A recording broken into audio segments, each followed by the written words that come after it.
नंदुरबार शहरातील प्रकाश रस्त्यावरील श्रीराम नगरात दिनांक 15 ते 22 जानेवारी दरम्यान श्रीराम विजय महोत्सवानिमित्त 7 दिवस कथा आयोजित करण्यात आलेली आहे। या कथेचा निरूपण श्री कामतगिरी पीठाधीश्वर जगद्गुरु रामानंदाचार्य स्वामी श्री रामानंद स्वरूपाचार्य जी महाराज चित्रकूट धाम हे करणार आहेत। कथेची वेळ दुपारी 2 ते 5 वाजे दरम्यान करण्यात येणार आहे।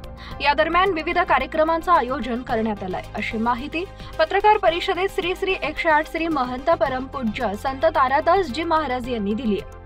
दिनांक 15 जानेवारी रोजी कलश शोभायात्रा काढण्यात येणार आहे। शोभायात्रा नंदनगरीतील मोठा मारुती मंदिरापासून सुरुवात करण्यात येणार असून जळका बाजार, सोनाल गल्ली, हाट दरवाजा, उड्डाण पूल, Sindhi colony, Chandubhaiya petrol pump, Karan चौफुली मार्ग होत कथास्थळी येणार आहे। या कथेदरम्यान महायज्ञ, संध्या, भजन, कीर्तन, रामधून, सुंदर पाठ, कवी संमेलन, संत संमेलन व प्रतिदिन महाप्रसाद वाटप करण्यात येणार आहे। तसेच दिनांक 21 जानेवारी रोजी संत तारादास महाराज यांचा सत्संग होणार आहे। तसेच या महोत्सवादरम्यान भजन संध्या कार्यक्रमासाठी राष्ट्रीय कलाकारांची देखील उपस्थिती राहणार आहे अशी माहिती संत तारादास महाराज यांनी दिली आहे। पत्रकार परिषदेला आमदार अमशा पाडवी, आमदार राजेश पाडवी, डॉक्टर शशिकांत वाणी, माजी नगराध्यक्ष अजय परदेशी, जगदीश पाटील आदी उपस्थित होते। या कथेचा लाभ जिल्हाभरातील नागरिकांनी घ्यावा असं आवाहन आमदार राजेश पाडवी, आमदार अमशा पाडवी व डॉक्टर शशिकांत वाणी यांनी देखील केलंय। कथेचे आयोजन श्री राम सेवा समिती व जय सियाराम भक्त परिवारातर्फे करण्यात आलंय। हरे राम, राम राम हरे हरे, हरे कृष्णा कृष्ण। विशेष सूचना बताते हुए अत्यंत हृदय में हर्ष होता है कि भगवान श्री राम जी के प्रिय भक्त देश विदेश में हैं। इनके सभी के 500 साल का संघर्ष के बाद अवध धाम में, अवधपुरी में जन्मभूमि पर भव्य आणि दिव्य मंदिर एक निर्माण हुआ और प्रभु श्री रामचंद्र जी की मनमोहन मूर्ति का प्राण प्रतिष्ठा हुआ। उस प्रतिष्ठा में हमारे नंदुरबार जिला के एक प्रतिनिधि समझकर मुझे भी एक अवसर मिला वहां जाने का और मैं भी वहां उपस्थित रहकर सबकी भावना वहां तक लेकर मैंने प्रभु के चरणों में समर्पित किया। 22 जनवरी 2024, 22 जनवरी के दिन साधु संत ब्राह्मण और सभी भक्तगण और सभी माने देश विदेश के सारे मान्यवर वहां पर उपस्थित थे। तो उसी सभा में मुझे भी अवसर मिला और बड़े धूमधाम से वो उत्सव मनाया गया। बड़े धूमधाम से मनाया गया कि उसकी हम कल्पना नहीं कर सकते। उसके बारे में, उस उत्सव के बारे में जबान जो है लड़खड़ाती है जो उनका वर्णन करने में। वो अद्भुत था, जिसको बोलते हैं हम भूतो न भविष्यते। हम इस कार्य को नहीं बोल पाएंगे भूतो न भविष्यते, क्योंकि आगे और होने वाला कोई न कोई माई का लाल भगवान का प्यारा भक्त निकल के आएगा आप ही लोगों के अंदर से, तो इससे भी बड़ा हो सकता है।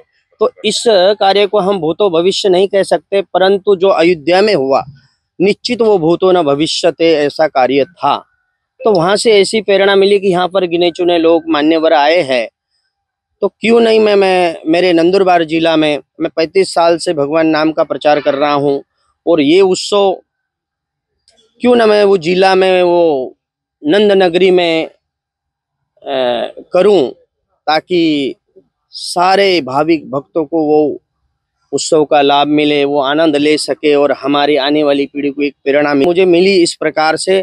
तो इसलिए ये कार्यक्रम की मन में तो बातों को सामर्थ्य दिया है और कहीं हमारे ऐसे भक्ति मार्ग में और राजनीति मार्ग में कई ऐसे समर्थ भाविक भक्त है। आज जो भी मुझे अमशा दादा है, राजेश भाई है, फिर हमारे वाणी डॉक्टर है, जगदीश भाई है, हमारे अजय भाई है, बहुत सारे मान्यवर एकत्रित हुए हैं। तो इन्हें आप केवल मतलब राजनीति की दृष्टि से नेता आए हैं इसलिए ऐसा मत समझना। मैं सबसे ये निवेदन करूं, क्योंकि ये नेता बन के आते नहीं है, ये सेवक बन के आते हैं। ये सेवक बन के आते और सेवा में आजकल नहीं, ये कम से कम 25-30 साल से सेवा में जुड़े हुए हैं। तो पहले जब प्रथम अपने अमशा दादा आए तो कई भाई ने कहा कि अमदार, भाई मेरे को अमदार बाद में है, पहले तो भक्त है भगवान का, पहले संत है बाद में अमदार।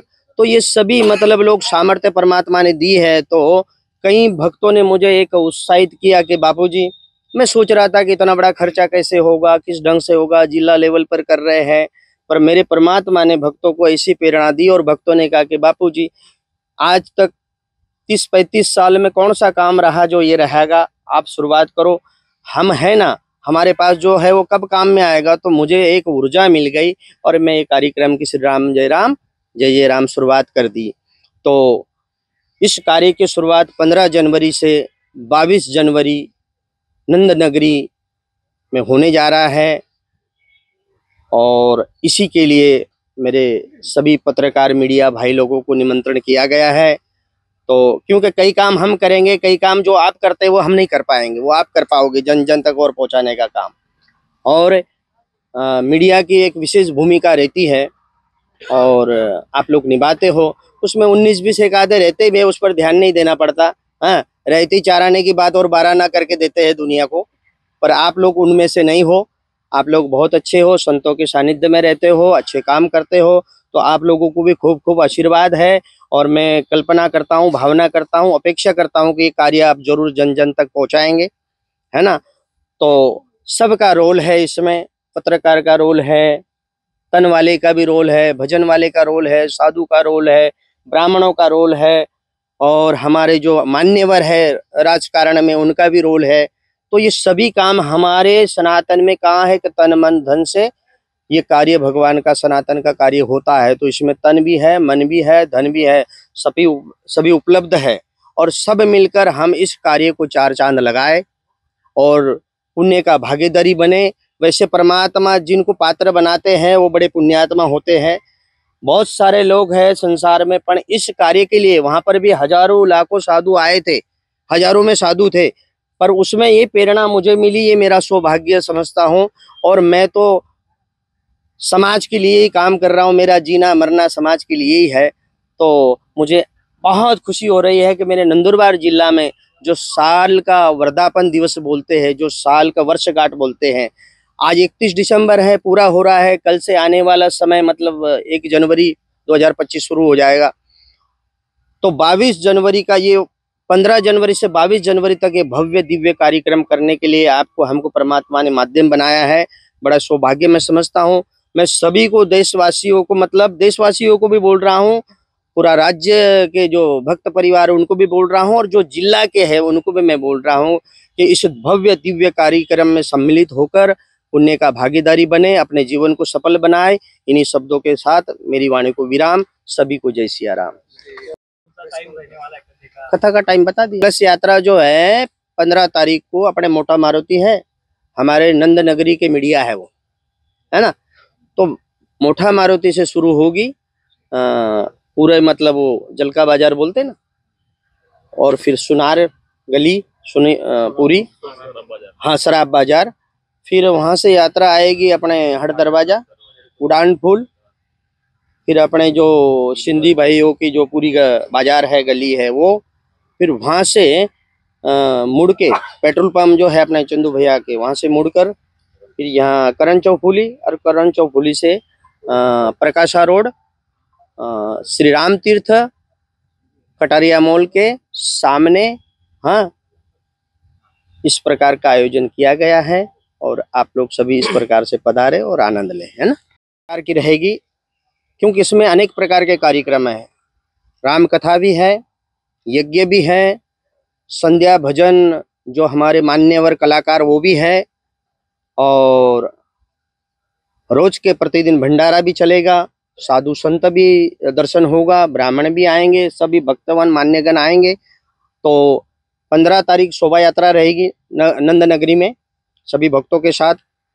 दूसरी बात, 15 तारीख 2 बजे से मतलब राम कथा की शुरुआत होगी। चित्रकूट के हमारे मान्यवर श्री पूज्य जगत गुरु राम स्वरूपाचार्य जी, इनके द्वारा श्री राम कथा का गायन होगा। उसके बाद प्रथम दिवस टीकमगढ़ छत्रपुर मध्य प्रदेश में ही आता है, उनके द्वारा सुंदरकांड होगा। उसके दूसरे दिन जगदीश चौहान बॉम्बे से उनका भजन होगा धार्मिक। और उसके बाद जो 17 तारीख है, ये अपने जलगांव के कीर्तनकार हैं जो बड़े कठिन को सरल करके समझाते हैं। उसके बाद में छोटू सिंह रावणा है 18 तारीख को। 19 तारीख को हमारे कवि सम्मेलन है। 20 तारीख को फिर से जयपुर के बड़े क्लासिकल गायक है दिनेश भट्ट जी करके वो है। और फिर 21 तारीख को नाइट को गुरुवाणी, मतलब जो हमारे द्वारा गुरु का जो संदेश है जन जन तक पहुंचाने का, वो होगा। और उसके बाद में रामधूम वगैरह भी है। फिर 22 तारीख को यज्ञ की पूर्णावती और सभी संतों जो उपस्थित रहेंगे उनका आशीर्वचन और महाप्रसाद भंडारा। तो इस प्रकार का ये सारा आयोजन है। तो सभी से निवेदन तो क्या, आदेश ही है कि ऐसा अवसर जीवन में बार बार आता नहीं, ये पुण्य का भागी बने और अपने जीवन को कृतार्थ करे। कितने लाख भाविक आने की अपेक्षा है? लाख बोले तो हमने सारी समिति और हमने सोचकर 2.5 लाख लोगों की 8 दिन में हमने व्यवस्था की है। इसके उपरांत यदि 3 लाख भी आते हैं तो उनकी सेवा करेंगे। और ज्यादा भी होता है तो फिर प्रभु की लीला है, प्रभु जाने, प्रभु का काम जाने। अपन कर रहे हैं तो उसमें जो आगे जिस ढंग से प्रेरणा जिसको मिलेंगी तो वो तो हाजिरी लगाना ही लगाना है। और ये धर्म कार्य है, पुण्य बिना आदमी एंट्री कर सकता। आप हम जो हैं तो हमारे भी कई जन्मों का पुण्य है, माँ बाप के संस्कार है, गुरु लोगों का आशीर्वाद है, तब जाकर यहाँ बैठे हैं और वो कार्य के लिए हम आगेवान है। नहीं तो ये भगवान का परमार्थ करना इतना सरल नहीं है। स्वार्थ हर दुनिया कर लेती है, जानवर भी, पशु पक्षी भी कर लेते हैं। पुरुषार्थ भी गिने चुने लोगों को करते आता है, पर परमार्थ जीवन में बोल देते हैं कि परमार्थ करो, पर इतना सरल नहीं है, बहुत कठिन है परमार्थ। तो आप हम परमार्थ के लिए उपस्थित है, ये हमारा सौभाग्य है और हमारा भविष्य का उद्धार है। जय श्री बाबू जी, इसके अलावा कोई अन्य साधु संत या कोई और राजनीतिक नेता इस अवसर में आने का कोई प्रयोजन है? वैसे आवे तो सबका स्वागत है, आवे तो सबका स्वागत है। अपन ने सब बड़े बड़े बैनर लगाई दिए हैं, पत्रिका बांटी दी है, आप मीडिया के माध्यम से जन जन तक पहुंचा दिए है। ये व्यक्तिगत आपका, हमारा या भाई लोगों का ऐसा कार्य तो है नहीं। यदि जो भी मान्यवर, वैसे तो सभी संत एक मंडल बुलाए हैं, वो त्यागी महात्माओं के 10-12 लोगों का मंडल है, वो यहाँ उपस्थित रहेंगे। और भी हमारे एमपी के साधु संत नर्मदा किनारे के वो भी आएंगे, ब्राह्मण देवता आएंगे, सभी आएंगे, आप हम सभी रहेंगे। इसके उपरांत यदि कोई आ गया तो उनका खूब खूब स्वागत है। कितने एकड़ में कार्यक्रम है? हाँ जी, कितने एकड़ जगह में कार्यक्रम? ये लगभग 10-12 एकड़ बोलते हैं, मुझे तो पूरा गिनती नहीं, पर लोग बोलते हैं कि 10-12 एकड़ है। वो जो माई अपने यहाँ के आदिवासी माई हैं पाटुंदा के, तो उनकी भी बड़ी मतलब भावना की बापू जी यहाँ कार्यक्रम करो, तो 12 एकड़ का ऐसा वो बता रहे थे, है ना। श्रीराम विजय महोत्सव असा एक कार्यक्रम बापूंच्या कल्पनेतून आपण या जिल्ह्यात साकार करणार आहोत आणि याच मैदानात हा कार्यक्रम होणार आहे। त्या कार्यक्रमाची सुरुवात ही 15 जानेवारी पासून तर 22 जानेवारी पर्यंत होणार आहे। या कार्यक्रमाला जे श्रीराम कथा म्हणून आपण आयोजन केलेली, त्याचे जे कथावाचक आहेत ते कामतगिरी पीठाधीश्वर जगद्गुरु रामानंदाचार्य चित्रकूट धामची जे आहेत ते संत या ठिकाणी येणार आहेत आणि मग त्यांच्या अमृतवाणीतून 7 दिवसाचा रामनाम सप्ताह होईल आणि रोज संध्याकाळी रात्री संगीत रजनीचा कार्यक्रम आहे आणि दोघं वेळेस आपल्याला या नंदुरबार जिल्ह्यातले जे भक्तगण या ठिकाणी येतील त्यांना भोजनाचा लाभ या ठिकाणी दिला जाणार आहे। अशा पद्धतीने हा कार्यक्रम होणार आहे। गुरु न मांगे तेरी धन दौलत, गुरु न पूछे तेरी जात, गुरु को प्यारा वही शिष्य जो माने गुरु की बात, असा आम्ही सगळे मानणारे शिष्य आहेत। आपल्या सगळ्यांचे स्वागत करतो। पुढच्या माननीय आमदार राजूदादा आपल्या समोर बोलतील। आज नंदुरबार जिल्ह्यामध्ये पत्रकार परिषद घेण्याचा मेन उद्देश हे आहे की परभूरच्या रामचंद्र भगवानच्या जे अयोध्येमध्ये स्थापना झाली ना, स्थापना झाली त्याच्यामध्ये खास करून आपल्या जिल्ह्यामधून माननीय आपले गुरुजन ताराजाजी बापू त्यांच्या तिथे खास करून त्यांना आमंत्रण होतं आणि जेव्हा आमंत्रण होतं त्याच्यामध्ये बापूला जेव्हा ते पत्रिका आले आणि तेव्हा आम्हाला सर्व जे सियाराम परिवार आहे त्याला असं वाटलं की आमच्या गुरुला तिथे बोलवलं आहे, म्हणजे आम्ही सर्व शिष्य तिथे हजर आहे. गुरु गेला म्हणजे गुरु तिथे पोहोचला, त्यांना जे आमंत्रण भेटलं त्याच्यामध्ये त्याने भाग घेतला, म्हणजे आम्ही सर्व त्याच्यामध्ये सहभाग आहे हे आम्हाला वाटलं. आज आपल्या समोर राजेदादाने बोलले का बाबा सर्व हिंदुमय वातावरण आहे आणि त्याच्यामध्ये आपण सुद्धा आपल्या जिल्ह्यामध्ये एक खारीचा वाटा आपण द्यायला पाहिजे. आणि डॉक्टर साहेबने सांगितलं आज बापूच्या आशीर्वादाने मी एक सामान्य परिवारचा सदस्य आहे, त्यांच्या आशीर्वादाने मी आज दुसरीला आमदार आहे. या नंदुरबार जिल्ह्यामध्ये भरपूर रामचंद्र भगवानचं जे कार्य आपण 15 तारखेपासून होणार आहे आणि त्याच्यामध्ये माझ्या या पूर्ण जिल्ह्यामध्ये सर्व समाजाला मी आवाहन करत आहे का बाबा आपण अयोध्याला प्रत्येक व्यक्ती जाऊ शकत नाही, पण जे बापूने जो कार्यक्रम ठरवला आहे का आपला नंदुरबार जिल्ह्यामध्ये एक विजय उत्सव, अयोध्यामध्ये प्रत्येक व्यक्ती जाऊ शकत नाही, पण आपण त्याच्यासारखा ते अयोध्यासारखा आपण करू शकत नाही, पण त्याच्या निमित्त थोडं का नाही पण आपल्या जिल्ह्यामध्ये आपण ते करायला पाहिजे. आणि म्हणून ते बापूचं संकल्पनाने आज नंदुरबार जिल्ह्यामध्ये नंदुरबार तालुक्यामध्ये जो कार्यक्रम 15 तारखेपासून होणार आहे त्याच्यामध्ये सर्व जय सियाराम परिवार आणि इथे सर्व पत्रकार आणि सर्वच मिळून आपण आपल्या जिल्ह्यामध्ये एक वातावरण निर्मितीसाठी तुम्ही पत्रकार आहे आणि ते वातावरण निर्मिती करून या जिल्ह्यामध्ये प्रत्येक व्यक्तीला धर्माचा कार्य करण्यासाठी आपण बापूने उत्सवित केलं आहे आणि ते सगळं याच्यात भाग घ्या.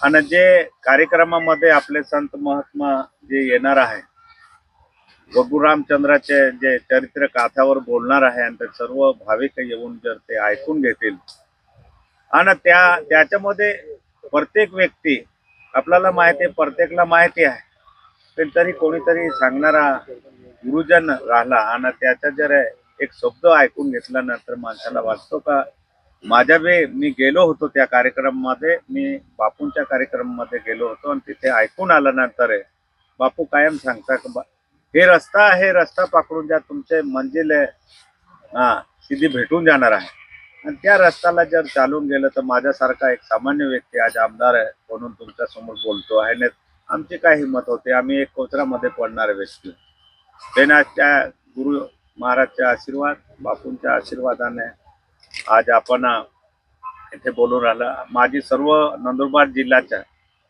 जिल्हावासियांना जय सियाराम. सर्व या कार्यक्रमामध्ये या भाग घ्या आणि प्रभू रामचंद्राचे जे विजय उत्सव आहे त्याच्यामध्ये जास्तीत जास्त भाविक या आणि पूर्ण लाभ घ्या एवढंच बोलून माझे 2 शब्द सांगू करतो. जय हिंद, जय सियाराम. श्रीराम प्रभू रामचंद्रांच्या वर्षपूर्तीच्या निमित्तानं परमपूज्य बापूजींच्या समितीमार्फत नंदुरबार जिल्ह्यामध्ये श्रीराम विजय महोत्सव या ठिकाणी होतोय आणि त्या निमित्तानं आज या ठिकाणी बैठकीमध्ये आमदार रामशेदादा आणि पाणीसाहेब आणि सर्व सियाराम भक्त परिवाराचे सर्व उपस्थित सदस्य सरकार बंधू, तर प्रभू श्रीरामचंद्रांच्या आगमनाने देशाला पुन्हा त्या ठिकाणी हिंदू राज्य आल्याची त्या ठिकाणी सर्व ठिकाणी वातावरण निर्माण झालेलं आहे. त्या दृष्टीने पुन्हा देशामध्ये देशाचे यशस्वी पंतप्रधान आदरणीय मोदी साहेबांच्या नेतृत्वामध्ये प्रभू रामचंद्रांच्या आशीर्वादाने पुन्हा भारतीय जनता पक्ष सरकार आलं. महाराष्ट्रामध्ये देखील प्रभू श्रीरामचंद्रांच्या आशीर्वादाने या ठिकाणी महाराष्ट्रामध्ये देखील भारतीय जनता पक्ष आणि महायुती सरकार या ठिकाणी आलेलं आहे. संपूर्ण देशामध्ये एक हिंदुत्वाचं वातावरण निर्माण झालेलं आहे. त्या माध्यमातून गेल्या निवडणुकांमध्ये देखील संपूर्ण देशामध्ये आणि महाराष्ट्रामध्ये देखील सर्व साधू संतांनी, कथाकार असतील, कीर्तनकार असतील, सर्वांनी त्यांच्या वाणीतून संपूर्ण देशामध्ये, राज्यामध्ये त्या ठिकाणी हिंदुत्व त्या ठिकाणी निर्माण करण्याचा प्रयत्न केला आणि त्या माध्यमातून देशामध्ये पुन्हा या ठिकाणी हिंदू राज्याच्या दिशेने वाटचाल सुरू आहे. त्याला संपूर्ण देशामध्ये चांगलं यश प्राप्त होत आहे. सर्व हिंदुत्व एकत्र होत आहे आणि त्याच दृष्टीने प्रभू श्री रामचंद्रांच्या वर्षपूर्तीनिमित्त आदरणीय बापूजींनी या ठिकाणी विजय महोत्सव या ठिकाणी करण्याचं ठरवलेलं. त्याला त्यात भजन संध्या असतील, रामधून असेल, सुंदरकांड असेल, बरेचसे कवी संमेलन, संत संमेलन असं जवळपास ते 15 तारखेपासून 21 तारखेपर्यंत चालणार आहे. संपूर्ण जिल्ह्याचं वातावरण या ठिकाणी भक्तिमय आणि रम्य असं होणार आहे आणि या कार्यक्रमाला आपण सर्व असणारच आहोत. आम्ही देखील असणार आहोत. आदरणीय बापूंजींच्या आशीर्वादाने, मी असेल, आमच्यादादा असेल, आम्ही देखील त्यांच्या आशीर्वादाने या ठिकाणी पुन्हा विधानसभेमध्ये निवडून आलो आणि अशाच पद्धतीने आदरणीय बापूजींचे आशीर्वाद आमच्या सोबत राहतील आणि आम्ही देखील या अशा कार्यक्रमामध्ये त्या ठिकाणी आमचंही काहीतरी सहभाग असेल असं त्या दृष्टीने आम्हाला देखील अशी काम करण्याची संधी त्या ठिकाणी धर्मासाठी, सनातन धर्मासाठी करण्याची संधी त्या ठिकाणी प्राप्त होते. त्याचा आम्हाला आनंद आहे. जे काय आमच्याकडून योगदान मिळतं अशा कार्यक्रमामध्ये आम्ही देण्याचा प्रयत्न करू. सर्वांच्या सहकार्याने, बापूजीच्या आशीर्वादाने आम्ही या कार्यक्रमाला आवर्जून सर्व लोकप्रतिनिधी उपस्थित राहू आणि हा कार्यक्रम एक अभूतपूर्व असा कार्यक्रम ह्या जिल्ह्यामध्ये होईल. संपूर्ण महाराष्ट्रामध्ये त्याचा उल्लेख होईल. असा कार्यक्रम यशस्वी करण्यासाठी आपण सर्व आणि मी देखील त्यात सहभागी असेल एवढ्या या ठिकाणी सांगतो. आज या पत्रकार परिषदेमध्ये सर्वच परिवाराचे सर्व सदस्य उपस्थित आहेत आणि सर्वांच्याच योगदानाने, सर्वांच्याच परिश्रमाने अतिशय चांगल्या पद्धतीने हा कार्यक्रम होईल यासाठी सर्वांनी प्रयत्न करणं आवश्यक आहे. एवढं या ठिकाणी बोलतो. धन्यवाद. आपल्या परिसरातील घडामोडी पाहण्यासाठी आजच आपल्या MDTV न्यूजला सबस्क्राईब करा आणि बेल आयकॉन दाबा आणि रहा अपडेट.